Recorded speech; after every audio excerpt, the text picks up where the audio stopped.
Shalom. Welcome. I'm Rabbi Scott with Beth Yeshua Messianic Synagogue in Fort Myers, Florida. We are reissuing the Revelation series that was taught by Rabbi Jim Pickens here at Beth Yeshua over the course of the last 2 years or so. We feel these messages are especially relevant in these tumultuous times, and we hope and pray that Adonai uses them to strengthen you and to encourage you. If you are currently a supporter of this ministry, we would like to say thank you. We appreciate your partnership with us as we all labor together in the work of the gospel of Yeshua in the kingdom here on earth. If you would like to support us, you will find a link below in the video description. Once again, we hope that this is a blessing to you. If you have any questions, you will find an email address. If you have any dialogue or discussion, you'll find an email address in the video description below. Please reach out to us. We'd love to hear from you. And now I will give you the Revelation series with Rabbi Jim Pickens. Shalom.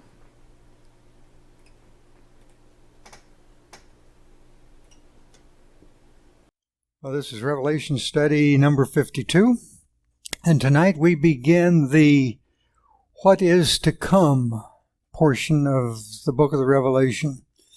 So let's start by reading Revelation chapter 4, verse 1, please. It says, "After these things I looked, and there before me was a door, standing open in heaven, and the voice like a trumpet which I had heard speaking with me before, said, 'Come up here, and I will show you what must happen after these things.'" And this is after that time frame that was represented in the 7 congregations of chapters 2 and 3 that we've just finished looking at. This begins looking into things at the end of the current age, the one that we're living in right now. And we're going to spend quite a bit of time on this verse 1, and I think you'll see why when we get done with it. First of all, this verse has a lot of meaning to those that believe in a pre-tribulation rapture, which I don't, by the way. They take this command, "come up here," in this verse to signify that it's talking about the time of the rapture of the church, that believers are taken up to be with Yeshua before the opening of the seals or the trumpets of Revelation chapter 6 and 9. In and of itself, this pre-trib rapture tends to be an anti-Semitic stance. And I want to introduce that thought to you a little bit early. That this pre-trib rapture tends to be an anti-Semitic stance, and I think you'll understand. It's a dimensional view that the rapture would end the church age, which is being called by dispensationalists the dispensation of the church. And that's an era where God is not dealing with Israel, according to them, which makes this whole concept anti-Semitic. Now, if God's dealing only with the church, once the church is raptured and out of the way, then God goes back to dealing with Israel. And the church goes to God, and Israel goes to tribulation with all of the other non-believers in the world. And again, I believe that this concept at its basis has some anti-Semitism in it. It's a putting down of Israel, if you will. But beyond that, and think about this, beyond that, Israel became a nation again 70 years ago through God's hand, and the church is still here. So what does that do with that theology? Sort of blows a hole in it, doesn't it? That God is not dealing with Israel during the church age. We want to look at this doctrine of a rapture of the church first, because whether one's stance is on this doctrine or not, it will taint or skew the rest of the book as they go through it as part of the study. Because the rest of Revelation will be interpreted in a way to make it fit whatever position one has elected to embrace in regard to this pre-tribulation rapture. Now in chapters 4 and 5 of Revelation is what is transpiring in heaven and is just before the actual tribulation begins. With these two chapters begins the third major section of the book of Revelation and deals with things that must come to pass. That's very definitely stated in this. This is the introduction to the things that will happen in heaven that set things in motion. Many premillennials see the rapture of the church in this verse, this chapter 4, verse 1. And this requires, frankly, if you see that in this, it requires an allegorical interpretation. But there's the golden rule of interpretation, which says, if it makes sense in the plain sense, don't try to make any other sense of it. To which I will add, or you'll get nonsense. This verse is merely an invite to John to come up into heaven in a vision in order for God to show him things that must come to pass. It is time for John to be shown all of the period following what the seven churches laid out for us in chapters 2 and 3. Now, a dispensational view is these are things that must happen after the church age, after the final church period, which is a period of apostasy, as we looked at last week. Dispensationalists interpret it this way. This is what will happen after the church age, but after this, closing verse 1 obviously refers back to Revelation 1, verse 19. Let's put that up on the screen, please. So write down what you see, both what is now and what will happen afterwards.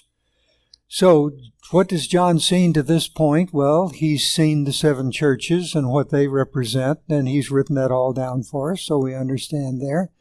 But he's also supposed to write down what will happen afterward. See, this is the glorified Messiah that's speaking to John here in Revelation 1:19. What is now to John would be those, again, the seven letters of the Messianic communities. Now, another group, anti-dispensationalists, are we keeping these separated and tracked?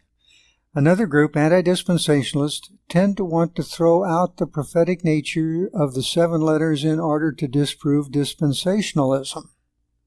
In other words, if we can get rid of what these seven letters are theoretically being posed to us, then we can perhaps disprove dispensationalism. But my question to you is, looking back over our study, what if we did that to the 70 weeks of Daniel, which is worded very indirectly? See, that was what we would call editing, and we're not allowed to edit Scripture. Do not add anything to it, do not take anything away from it, is spoken of at least 3 times in the Old Testament. So let's let God say what He's saying and not get embroiled in proving or disproving man-made doctrine to the point of losing sight of the message. And that, I think, is why we have so many, I'm going to use the term thoughtless theories out there about the book of the Revelation, is people have gotten so embroiled in proving or disproving man-made doctrine that they've lost sight of the actual message that's being given us. There is an indistinct period of time between the 69th and 70th week of Daniel, marked by characteristics of what is now, after which John is told what will happen afterwards will take place. Now, I've digressed some here. What is written from chapter 4 onward is what is hereafter and follows the time frame laid out by the 7 churches. The dispensationalist position is the church will already be in heaven. Now, this is merely a personal invitation to John, is what they're saying, so he can come up and receive the rest of the prophecy involved in the book of the Revelation. I agree with that. That's all that this amounts to. That's all that this amounts to, is an invitation to John to come up and be given the rest of the prophecy that's going to be laid out for us as we continue through the study of the book of the Revelation. It says, after these things in verse 4:1, and afterwards here in 1:19.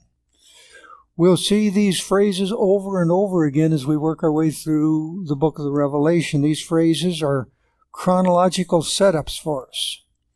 The connection to all of this really is the making of a chronological link pointing to events that will happen immediately following the events in the preceding context.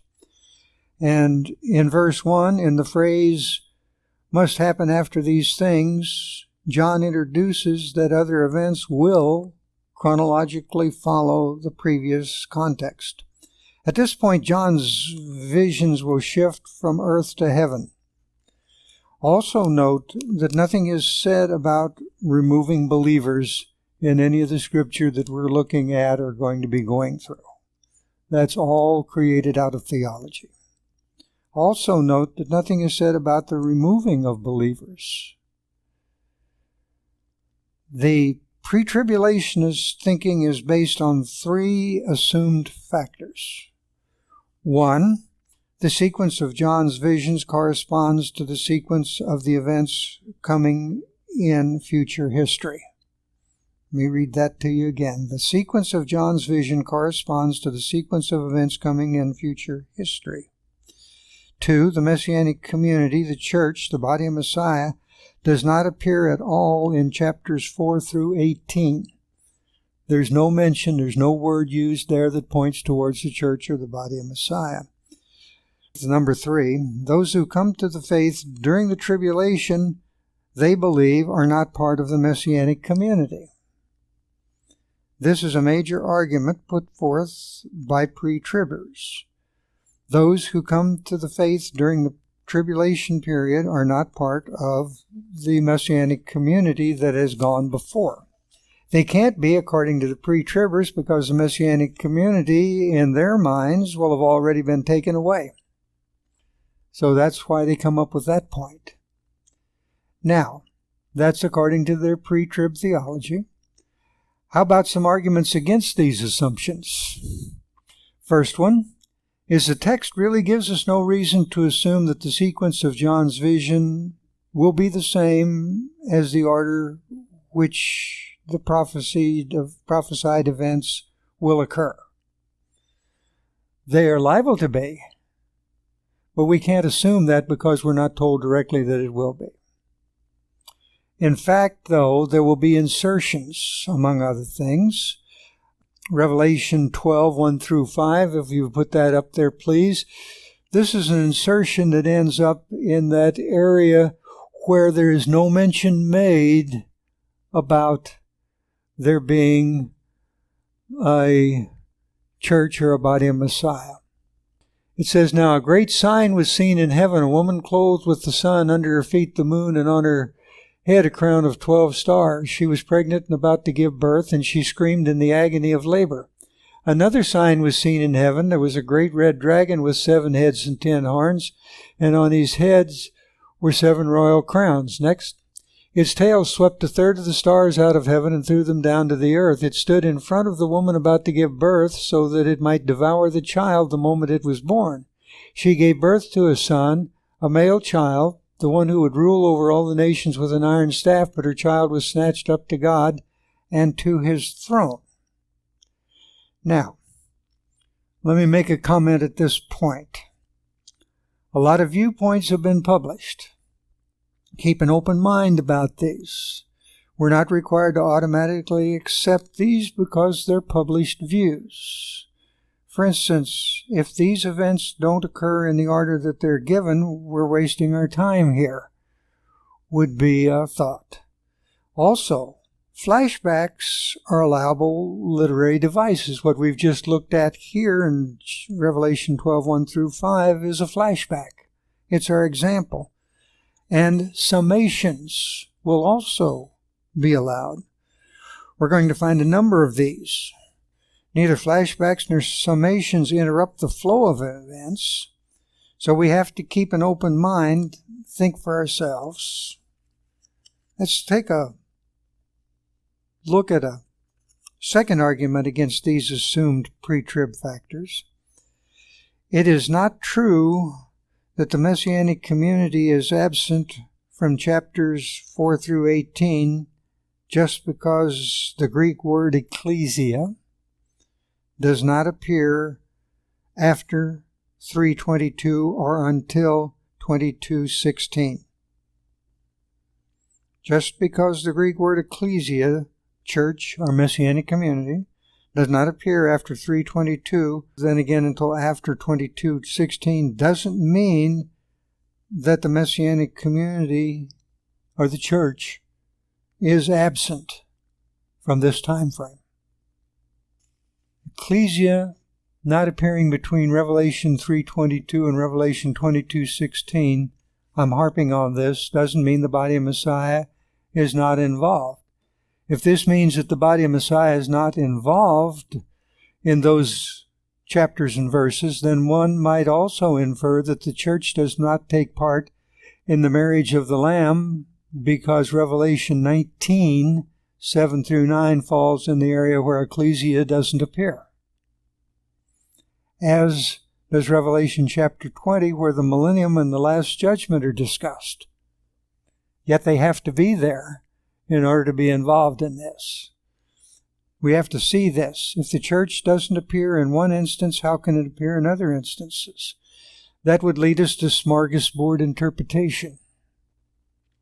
I think we will also see as we go further in our study that believers are still present on the earth throughout this entire period. Maybe not in heaven, but they're still present on the earth. Let's look now then again at Assumption 3, and the argument is that the tribulation believers, those that find Messiah during the tribulation, do not belong to the Messianic community. This is held as an assumption by the pre-tribbers. This depends on drawing a rigid distinction between Israel and the church, as do most of the pre-tribulation theories. It's assumed that during the present era that dispensationalists called parenthesis or church age, God's clock with Israel has stopped. Stopped at the end of the 69th week of Daniel 11:26 through 27, and he is only dealing with the church. I'm again harping on this point. After the rapture of themselves, in their theology, Israel's clock will begin to tick again as Daniel's 70th week. That's only going to be Israel here during Daniel's 70th week, which is where the tribulation unfolds. This is a form of circular reasoning, I guess. For if it's only believers who come to faith during the church age who are counted as part of the Messianic community, and the church age is defined as ending with the starting of the tribulation, then by definition no one who comes to the faith during or after the tribulation is in the Messianic community. Well, that doesn't make a lot of sense, does it? Even though by every other criterion their faith is identical to that of the Messianic community members. So that rose up a comment within me, and that comment was that would make them second-class citizens. And that ain't so. That ain't so. That would make all of Israel that is saved in Zechariah chapter 13, which is a third of Israel at the time, which is going to end up being over 3 million people that are brought through the fire. That would make them second-class citizens by this definition. And I can't begin to fathom that being God's plan for His chosen people, that there be any class of people within the heavens. The argument here is, by the pre-tribbers, that there is a distinction between believing Israel and the church. But like all things that God has done, there is really no abrupt distinctive drawn line. That one day all of this changes without warning. The church is gone all of a sudden and Israel is left. What about the Messianic Jewish communities that have been springing up all over the world? What happens with us? We're Jews. Well, I think we're going to be here, along with everybody else.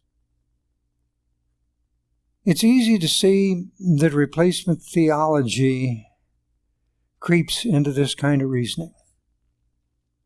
I want us to keep an open mind as we start through the rest of this study. Surely some of us may have been influenced in the past by theories presented that we've looked at, but if we look at what God is saying here without previous bias to make it conform to what we're looking at or think we know, and there are many theories, just because someone was able to get their own theory down in print doesn't make it right unless it conforms to the context of the entire Bible.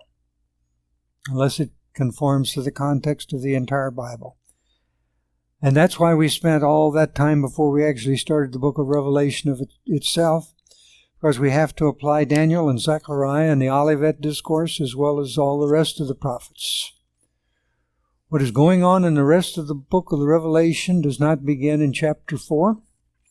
When we hear theories that would indicate something other than that, we must apply 1 Thessalonians 5:21, which I quote to you, "Test everything, hold on to the good, but keep away from every form of evil." We've looked at some theories that have problems. We're all smart enough, I believe, to make up our own minds, and we all have the same Bible that these guys have been using that have come up with these theories. So let's then take a look at the rest of the book of the Revelation with an open mind, and to do that, then let's go back and begin with Revelation chapter 4, verse 1. "After these things I looked, and there before me was a door standing open in heaven, and the voice like a trumpet which I had heard speaking with me before said, 'Come up here, and I will show you what must happen after these things.'" This begins, obviously, "After these things I looked." This phrase is a type of a formula language which we will see with slight variance introduce a number of new visions throughout Revelation. After this, after these things. Then it goes on to say, "And there before me," and there before me. These words emphasize that what John sees and is about to write down is before his very eyes. Not some abstraction, not something that he's been given. Understand, John has actual physical, visual input. It's not a thought. It's not an abstraction. He is seeing this just like I'm seeing you, just like you're seeing me right now. John is getting visual input. Before his very eyes was a door standing open in heaven. Depending on how each of you view heaven, whether it's up there someplace or as a parallel dimension, whatever, God has opened a door for John to move through out of the constraints of time and space and be able to view these things that are going on in an internal perspective. He's being given the opportunity to see here exactly what God is saying. It's interesting that the word heaven here is in the singular. In fact, the word translated heaven is used throughout Revelation 52 times. 52 times, and all but one time it is singular. Only once plural, Revelation 12:12, and then only in the 1901 American Standard Version. The word heaven does not always mean the same thing. Understand that. Here it essentially means God's dwelling. Here it's essentially meaning or pointing to what is God's dwelling. But in the sense of this is where God has his dwelling, is not talking about where God has his TV and his lounge chair and his microwave, where he hangs out. Because God's omnipresent, he's everywhere in the creation all at one time. By God's dwelling, we're talking about a place where God chooses to reveal himself. We're looking at a place where God chooses to reveal himself. Look at it from these terms. The place where heavenly realities are made plain. This is the concept of God's dwelling, and this is the heaven that John is being translated into. Now, the next thing that John observes is a voice speaking to him. There's a voice speaking to him, so he also has auditory input. This is not a statement that John overheard this. The speaking was directly to him, and the voice was identifiable by John. It was a voice that he'd heard before at the introduction to Revelation, namely that of the glorified Messiah. The sound of the voice is again characterized as sounding like a trumpet. Let's go back to Revelation 1:10 and read that very quickly again. I came to be in the Spirit on the day of the Lord, and I heard behind me a loud voice like a trumpet. He's hearing the same thing again. It's the same voice that John heard before. Let's make it clear that John did not hear a trumpet, but a voice that was loud and clear, having a tonal quality similar to that of a clean trumpet note being blown. And the reason for this, interwoven into this, is here was auditory input that he had to understand completely. John heard a voice that said something loud and clear.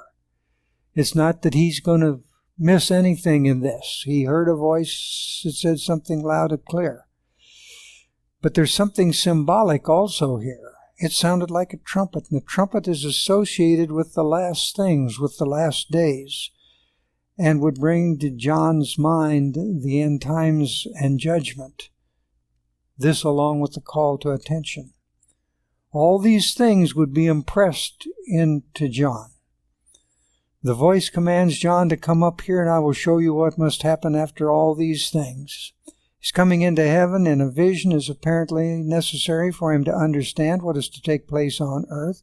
If he stayed in his normal environment, he's not going to be able to understand or comprehend what is going to take place from the point of view that it can be seen in the heavenly environment. Come up here, and I will show you what must happen. And John, are you ready for this? Will remain in heaven until the close of chapter 9.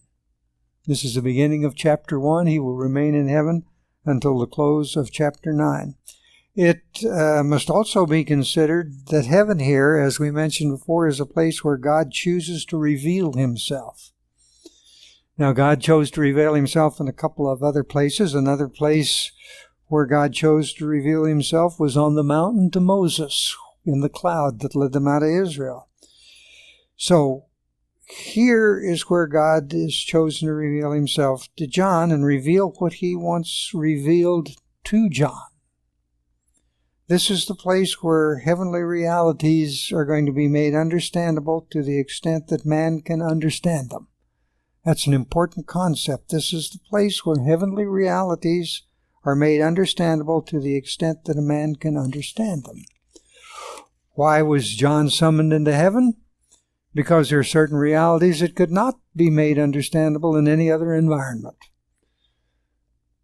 There are certain realities that could not be made understandable in any other environment, and John can understand them only to the extent that he can be made to understand them.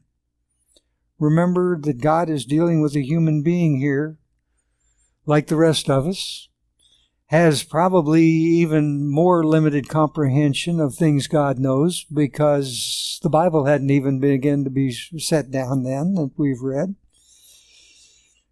Now, this is almost always missed. The reason for this is to show John what must, emphasize must. The reason for this is to show John what must happen. Must happen. The word must in this cannot be overlooked. The book of Revelation is not a chronicle of future history, merely a foresight of something that's coming and having interest solely for that reason. Certainly it is that, but it's not the real essence of Revelation. From this 4th chapter on, the essence is these things must happen. These things must happen. This is the working out of divine will. So when we start to see some of these things that will happen and we ask why that, we always have to keep this in mind and go back to this statement. These things must happen. This is God's will. God's laying them out to John in that form. The revelation must be understood in that context. God is in absolute control. The revelation of future events are not events that are in the future by chance, but will certainly occur because they must occur, because they're part of the divine plan. I'm harping. This first verse is very important. It's a very important key to understanding the rest of the book. It tells us more than meets the eye, which I think we will understand at this point. This must happen. All right, moving ahead. Revelation chapter 4, verses 2 and 3. John speaking, "Instantly I was in the Spirit, and there before me in heaven stood a throne, and on the throne someone was sitting." Well, that ought to be a wake-up call. The one sitting there gleamed like diamonds and rubies, and a rainbow, shining like an emerald, encircled the throne. The word throne here is interesting. In all of New Testament, throne is used 62 times. 47 of them are in the book of Revelation. In all of the New Testament, throne is used 62 times. 47 of those times are in the book of the Revelation. This starts off, "Instantly I was in the Spirit." There's some controversy among commentators about why John was again in the Spirit when identical language was used in Revelation 1:10. "I came to be in the Spirit on the day of the Lord." A lot of different thought on this. First of all, in 1:10, John is not addressed by a Messiah until after he is in the Spirit. Here in chapter 4, verse 2, the words of Messiah precede him being in the Spirit. So, is he still in the Spirit that Messiah can talk to him before he makes the statement about being still in the Spirit? If so, why would he then go to trouble to again talk about being in the Spirit? He's making a point.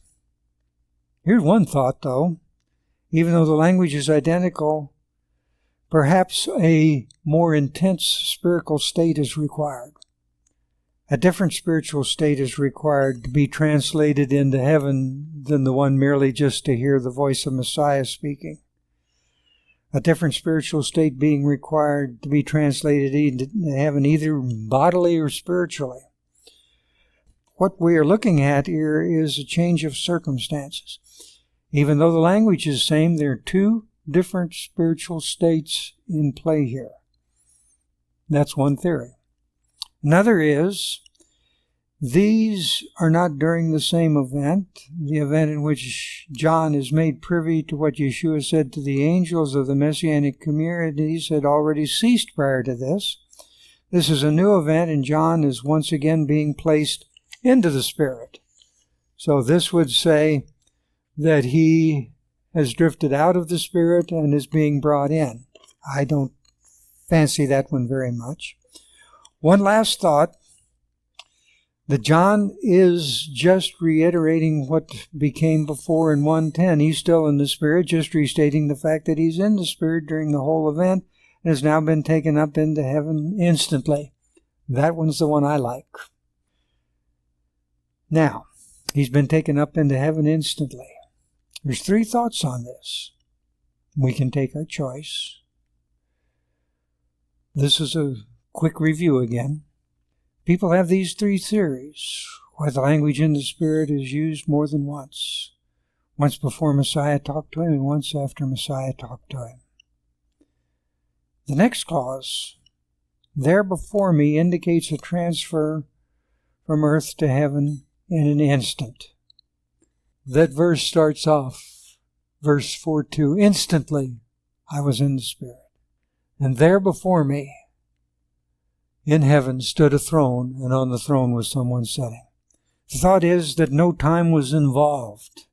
That there he was in heaven, and in a twinkling of an eye, it doesn't say that in 1 minute I was on earth, 1 minute I was in heaven, and a nanosecond elapsed. No time was involved. Bang, he was there, and it was there. Wow. It's like I'm sitting here minding my own business, and the next thing I know, I'm in heaven, and there before me stood a throne. John's in jail on Patmos, and blink, he's in heaven. No time passage. First thing he sees is a throne with someone sitting on it. First thing that has to be considered, is there a physical throne like the kind King David would have sat on? The thought is, probably not. There's no doubt that John saw a throne. He said, I saw a throne. The spiritual reality being communicated to John through his being shown this throne was authority, absolute authority. Is there a spiritual throne? Obviously, because heaven obviously was transfigured or transformed into a visual object that John could see.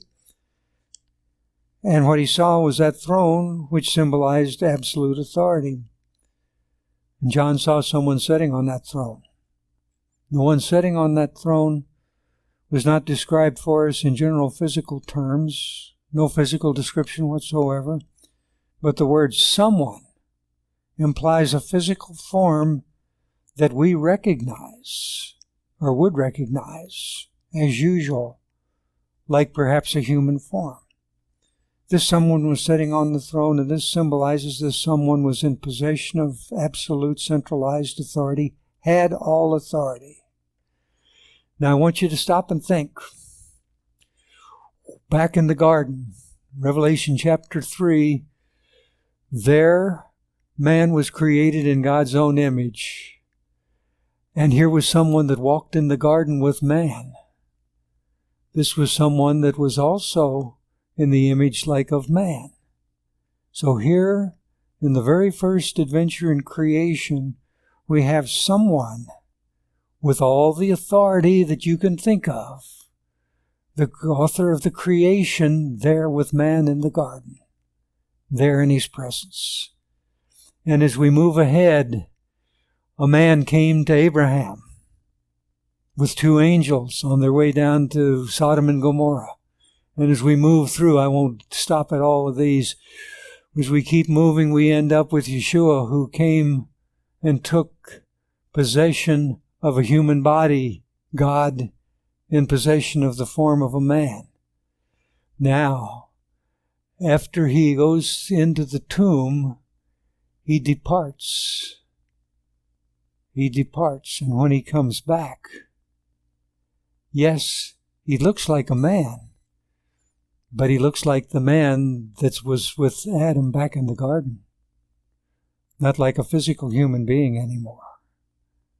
Because that physical human being would be like us. And here we are, having moved ahead until we're here now where John is being called up into heaven, and there sitting on the throne is someone who looks like a human being. And I think that's that same one sitting on the throne that was one that was the agent of creation that walked in the Garden of Eden with the man. He had all authority. That one sitting on the throne. He had all authority. In verse 3, the only description of one sitting on the throne, the one with all authority, is like the light. Think about this now. We're changing a direction. Is like the light that filters through two precious stones. These stones being described in most translations as carnelian and jasper. Our complete Jewish Bible is one of the very few that does use carnelian or jasper. We'll see in a minute why most translators use carnelian and jasper instead of the diamond and ruby like the complete Jewish Bible does here. We cannot be absolutely certain what these stones actually identified, because there's other translations that use stones.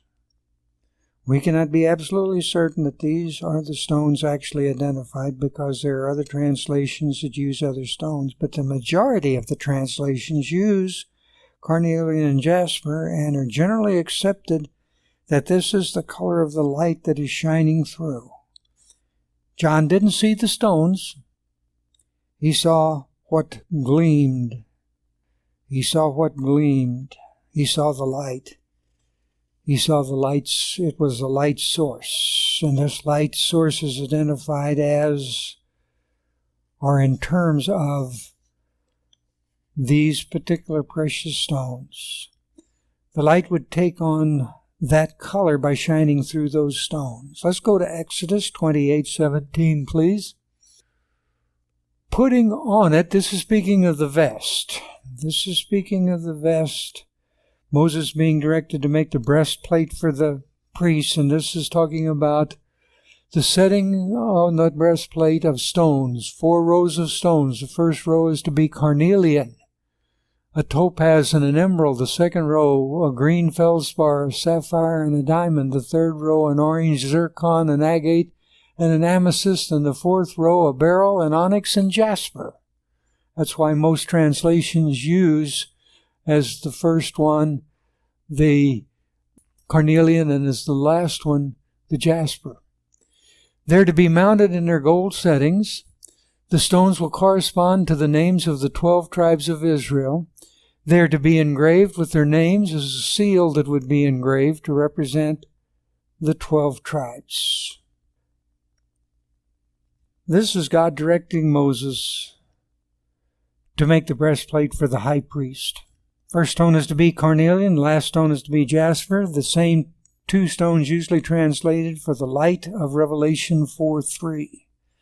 The 12 precious stones are mounted on the breastplate of the high priest, each signifying a tribe of Israel, with the first stone being carnelian representing the tribe of Reuben, the last stone being jasper representing the tribe of Benjamin. Do we see the essence of this? What's being said here in Revelation is perhaps the significance of that breastplate that the high priest wore. The first stone and the last stone encompassing all of the 12 tribes of Israel. And that is the light. Here is the light. It is Israel. The light is Israel. And that's why Israel is the chosen people. That's why Israel is the chosen people. God's light shone through Israel. Yeshua said, I am the light of the world. Who did Yeshua come to the world through? The light shone through Israel. Here we see the light on the throne in heaven with all authority. These 2 stones, the first and last stones of the breastplate, representing all the tribes of Israel. What came out of Israel? God's Word, Torah. What came out of Israel? Messiah. We have to see that. It's really something to think about. We can't be certain of the color of these stones. Jasper could possibly be green, partially translucent. It could also be red or yellow, but the reason for green was the rarest form of jasper and most prized in ancient times. The most precious form of jasper. Carnelian was red. Verse 3 ends with a rainbow shining like an emerald. Very interesting concept. Let's go to Genesis 9:12 through 17. God added, Here is the sign of the covenant I am making between myself and you and every living creature with you for all generations to come. I am putting my rainbow in the cloud. There it will be a sign of the covenant between myself and the earth. Whenever I bring clouds over the earth and a rainbow is seen in the cloud, I will remember my covenant, which is between myself and you and every living creature of any kind, and the water will never again become a flood to destroy all living things. Next, the rainbow will be in the clouds, so that when I look at it, I will remember the everlasting covenant between God and every living creature of any kind on the earth. And God said to Noah, This is the sign of the covenant which I have established between myself and every living creature on the earth. I think that the fact that we have a rainbow shining like an emerald that encircles the throne, and that we have a centralized throne, someone sitting on it emitting light, and around it encompassing is this rainbow like an emerald. This is difficult to visualize, but I think that's what this is all pointing to. Some look at this as a halo rather than a rainbow. Others combine the thought. like the Phelps translation, that is like a halo of an emerald rainbow, combining both concepts to try and get some visual thought. The rainbow is depicted in Scripture as a sign of God's covenant. The same thought is used here with this light that's encompassing the throne, a rainbow resembling an emerald that encircled the throne. One of the things with regard to the rainbow here, it's circular, indicating something eternal, has no beginning, has no end. The stone emerald, literally a rock crystal, is of uncertain meaning. Emerald is most accepted with the rainbow being green in color. Many interpret the purpose of the halo rainbow to signify the eternal covenant, but it also is there to conceal him who sat on the throne, and that's an interesting thought. One of the purposes of the rainbow is to conceal, or at least partially conceal, the one that sat on the throne. John in verse 2 said he saw one but gave no description. This is a partial concealment, possibly filtering that part of the glory of God that man in the flesh cannot see and live. John was taken up into heaven and allowed to view the absolute authority of all things on his throne. But John couldn't view him openly, completely in his present state, without it being filtered. This has happened before. Go to Exodus 33:18. But Moses said, this is in front of the burning bush, the other time that God has revealed himself. Moses said, I beg you to show me your glory. And he, that is God, replied, I will cause my goodness to pass before you, and in your presence I will pronounce the name of Adonai. Moreover, I will show favor to whomever I will, and I will display mercy to whomever I will. But my face, he continued, cannot see, because a human being cannot look at me and remain alive. So here is John that's come in to heaven and found one sitting on the throne, and he's probably not getting a clear look at the face. Wow. Notice it's God's goodness, just his goodness, which is part of his glory that passes before Moses. The rainbow filtered out what would have killed John, would have taken his life. The stone used to represent the priesthood was an emerald. Now, what that signified back in the Old Testament when tied to this, what did the priesthood do? It stood between the people and God. It stood between the people of God. If anyone tried to penetrate that, to go past that, to not observe that, they would die. If they tried to go past the priesthood and directly into the presence of God in the temple, they would die. They would be cut off before God. Remember, death is separation, not cessation of life. If someone went up to the temple and decided they were going to bypass the priesthood, go directly before God, God cut them off. And we see this being pictured for us over and over and over again, including John walking into the temple here in the 4th chapter of Revelation, but not being able to see directly the face of God. Most were actually separated from their physical bodies. King Uzziah, remember King Uzziah? 2 Chronicles 26:16. He was struck with leprosy because he went into the presence of God. And it happened instantly when he tried to bypass the priesthood. He had to be replaced by his son as king because of his condition. He could never come again into the temple to worship. The emerald colored to the filtering rainbow, and the emerald being the stone of the priesthood that stood between God and the people, effectively filtering God from them. I find that an interesting coincidence as we study this chapter. And I know I gave you a lot of information very quickly, so I'm going to open this up to questions because this finishes up us for this evening. We'll pick this up again with verse 4 next week.